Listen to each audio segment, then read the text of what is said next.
everybody. Welcome to For the Girls. We are here with a very special guest. We are here with Christian Rasmussen. He is the INDY NXT by Firestone 2023 champion. And for those who are less familiar, INDY NXT, it's the development series for IndyCar. So kind of think of it as the F2 to F1. This was, Christian, your second season in the development series. You're from Denmark, the first Danish driver to win this championship, and only one of two drivers to have won titles at every single level leading up to the IndyCar series. So for our F1 folks, that is basically the equivalent of winning every title in F4, F3, F2. So amazing accomplishments. And you also lead Indy NXT in wins, podiums, top 10, laps led. Really, what don't you do? So, Christian, we're super excited to have you on and to chat. Yeah, thanks for having me. It sounds pretty good when you when you set it up like I that. know. It's been an amazing year. Super proud of what we have accomplished this year, and not only this year. You mentioned it yourself. I'm one of two that have won all three levels at the Road to Indy, and I'm the first Danish driver not to only to win Indy NXT, but also to win an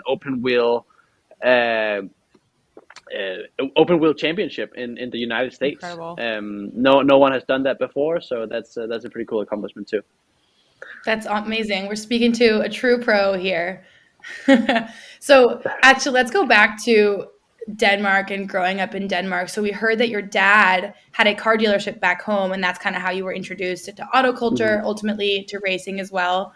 What was that like getting your start in motorsport, having your family support you along the way there? No, it's been amazing. My family has been part of the journey, from a very young age. Like you say, I got introduced to cars and to racing through my dad. My dad didn't used to drive himself. He obviously owns a car dealership now with a shop to it as well, but used to wrench on race cars back in the day whenever he was younger, before I was born. But so like the interest for racing and all of that stuff were always there from a very young age. It was, Hot Wheels and racing cars I would play with as a kid. And then it was actually my older cousins that started racing on like a local track, rental car track close to home, and then being a few years younger, I thought that could be a cool thing to try out. So we went, tried out, and it turned into this Sunday ritual that all the family would go out to the local karting track and have fun with it, and then it's just Cool. been a snowball effect from there. It's just gotten bigger and faster and better in every way. We love a Sunday race car motorsport ritual. What's the racing culture like in Denmark? Is it really is it very steeped in it, or was it kind of hard for you to break out? It's not easy. Denmark is, first of all, a very small country, and I think we have a few karting tracks, but I think we only have like three racetracks in the whole country. I Wow. say a few, Wow. I mean more than two, but yeah, so it's not very big in Denmark. We have some good race car drivers that has come out of Denmark, but just because that they move out of the country, very early on. And my family is a very, regular middle class family. And so like to make it in racing, it takes a lot of funding and stuff like that to make it. So we kind of looked at it, and after I did my Danish F4 campaign in 2017, we kind of looked at it and saw, where do I have the biggest opportunities and have the biggest chance of make it in racing without having to use a lot of money ourselves, because we just couldn't. So we looked to the US and saw that there was this scholarship system in place, and thought that could be a great opportunity for me to progress my career without having to find full budgets for each year, because that just simply wasn't possible for us. Yeah. Yeah, you're forced to just be so much more resourceful. And I hope that motorsport is becoming better in that sense and getting people into the pipeline, not requiring so much financially to develop really talented young drivers. But such a testament to you, your family, your skills that you were able to do that. So fast forwarding to this season, it's probably difficult to pick in such a dominant year, but did you have a 2023 season highlight for you? For me, my highlight of the year was, I have two really. First one was, coming into the last bit of the bit of the season in St. Louis, the oval race. I started on pole, got overtaken when we came up to lap traffic by Hunter McElrea, who was my main competitor um, at the time in the series.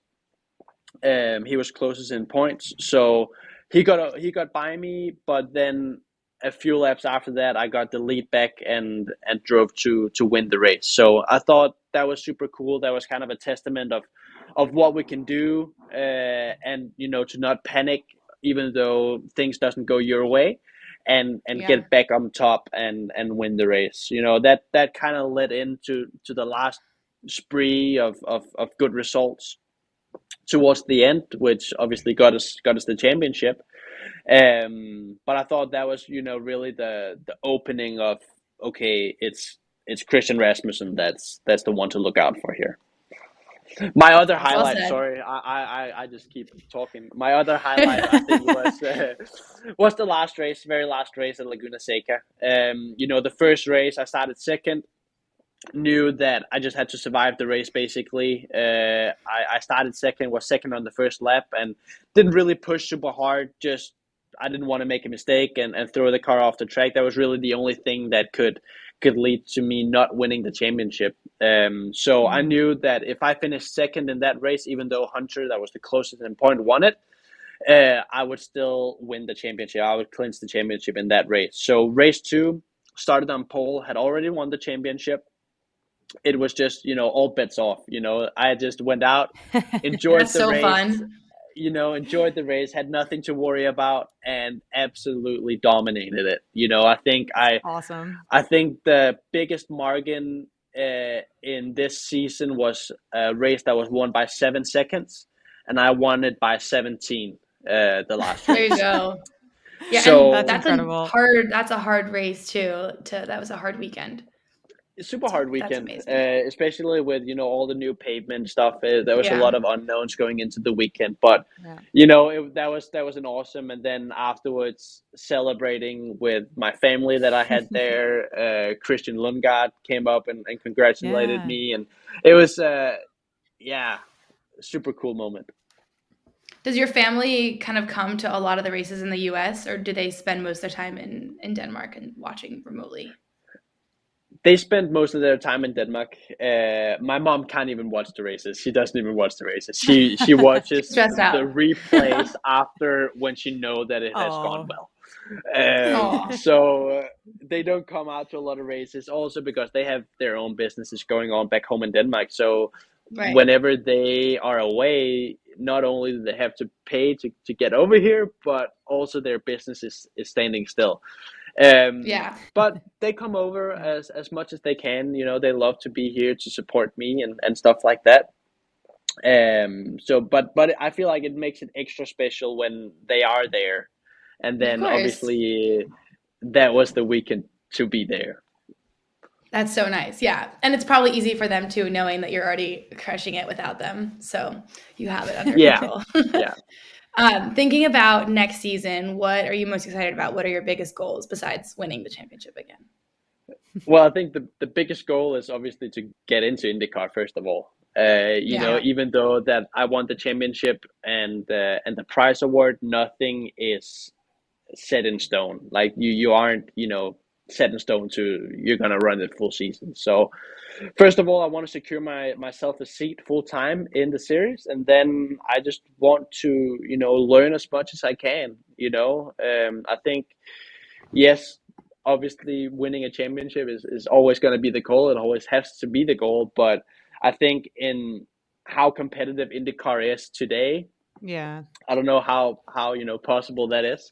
Obviously, I'm gonna go in and compete for rookie of the year and do all the stuff that you're supposed to do as a rookie, and then really look to improve my career in the following years after that. Yeah, well, we're super excited to watch along and cheer you on. So we have to ask, as a non-American, you being from Denmark, what are your perspectives on sort of American racing culture? How would you sort of characterize the fan base? I know you live in America now and you spend a lot of time racing here. What are your thoughts? I think it's a great question, and I absolutely love it. That's Absolutely love awesome. it. I think that was Good. the first big thing that I noticed about being in the US. But it's not only racing; it's all sports. You know, there's such a big Yeah. fan base and such a Yeah. great culture around sport in general here in the US, which I think is so awesome. It's so awesome to be a part of.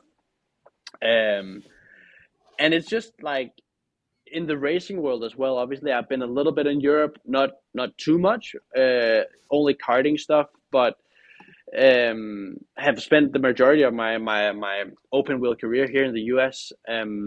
But knowing a little bit of also from what I hear from people that I know that race in Europe and stuff like that is that the culture around racing in the US is just so cool because everybody is in it because they just love racing. You know, where Yeah. in Europe it can be a little bit, colder and a little bit more, always focused on Yeah. yourself and stuff like that, where you kind of get more of a team aspect and, a family aspect here in the US, which I'm a big fan of myself. Yeah, it's the best.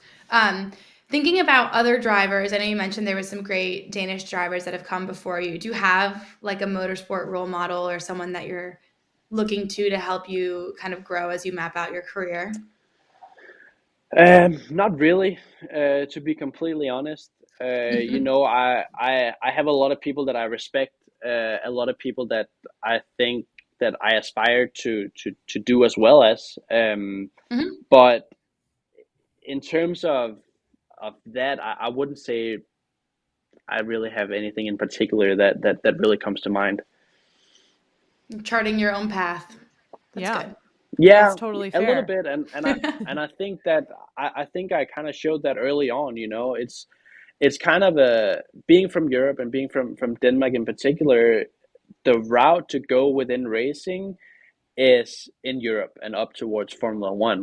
Right, right. So I took that um, decision early on to pursue the United States and pursue IndyCar, which hadn't really been done before. That's very So true.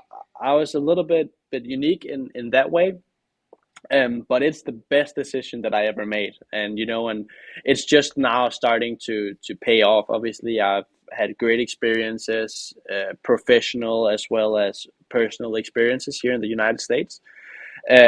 But professionally, it's really starting to pay off now, where I'm just on the verge of getting into IndyCar. Definitely. Nice. Well, as Americans, we're selfishly happy about that choice. So glad to Yeah. have you here. But as an F1 podcast, we do have to ask, since you are from Denmark, do you cheer on Kevin Magnussen? Do you know him at all from a racing No, perspective? of course, I cheer on Kevin. Yeah. I know Kevin a little bit.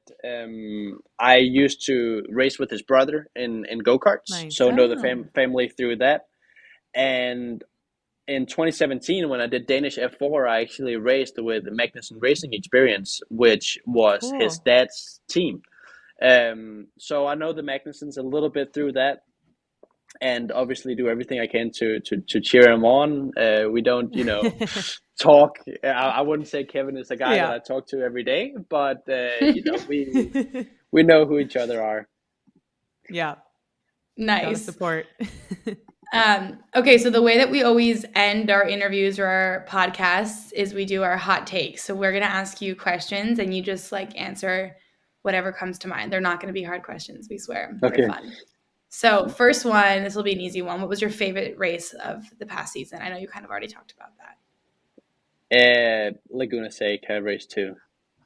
Nice. Awesome. Well, I'm happy that we were there for that. We got to witness it Yeah. in person, which was cool. Okay, next, oval or road course? As much as I love ovals, I have to say road courses. Okay. But Cool. but ovals is a close second out of the two. Okay. But There you go. actually, it's really a thing that I have grown to love. It's something completely new coming from Europe, but there goes so much more into it than people realize, and I think it's a really really cool discipline, and I think you get some great racing on the ovals that you not always get on the road courses. Nice. Yeah. Good answer. Top bucket list racing goal for your career. Indy 500. There we go. Oh yeah. Yeah, We love that. it's very Okay, simple. as now a United States resident, do you have a favorite American fast food chain? Oh, yes.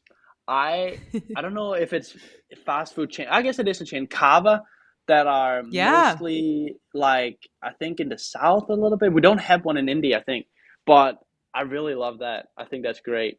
I Yeah. would have said if you asked me a few years ago, I would have said Chipotle. Had a lot of Chipotle. Kind of gotten tired of that. Now I moved over to Cava. Kava's Kava's like great. the classy, fancy version of Chipotle, so you've definitely upgraded. Yeah, it's Um, upgraded. okay, so someone told us that your favorite actor is Morgan Freeman. Great choice. What is your favorite Morgan Freeman movie? Shawshank Redemption.